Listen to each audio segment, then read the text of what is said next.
જ્યારે પણ તમારે સાયલેન્ટલી પાવર ક્રિએટ કરવો હોય ને, સાયલેન્ટલી પાવર બનાવવો હોય ને, તો એ પાવર કેવી રીતે બને એ ક્યારેય વિચારવું છે? આ ફેક્ટ એ સાયકોલોજીની અંદર આવે છે કે જ્યારે તમે ખરેખર પાવરફુલ સાયલેન્ટલી બનતા હો ને, ત્યારે તમારે સૌથી પહેલું એક કાર્ય નહીં કરવાનું, અને એ કાર્ય એ છે કે પોતાના વખાણ.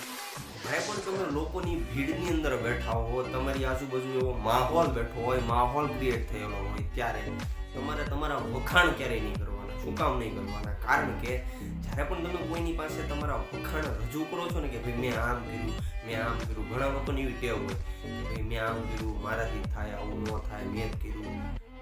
એટલે શું થાય ખબર છે? તો કે સૌથી પહેલું આજુબાજુના જે તમારી આસપાસના બેસવાવાળા 10 માણસો હશે ને, એમાંથી મોટા ભાગના 90%, 95% માણસો એવા છે કે એને જલન થશે, એને ઈર્ષ્યા થશે.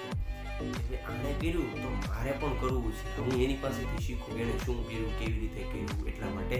અને એમાંથી કદાચ 1-2 માણસો તમારા જે પોતાના અંગત માણસો છે કે જે તમને બહુ પ્રેમ કરતા હશે, અથવા તો તમારી સાથે બહુ લાગણીના સંબંધો હશે, એવા માણસો જ તમારું આ જે વખાણ જે કરો છો ને એને મહેસૂસ કરેલું છે, તમને જોયેલા હશે કે નાના ખરેખર આ માણસ જે વખાણ કરે છે ને એની મહેનતથી એને આ વસ્તુ કરેલી છે. એટલા માટે જ્યારે પણ તમારે સાયલેન્ટલી પાવર ક્રિએટ કરવું હોય, ત્યારે સૌથી પહેલું એ કે જ્યારે પણ તમે જાહેરમાં હો, ત્યારે તમારે કોઈ દિવસ તમારો વખાણ ક્યારેય નહીં કરવાનો, તમારી ક્રેડિટ તમારે ક્યારેય લેવાની નહીં કે ભાઈ મેં આ વસ્તુ કરી છે.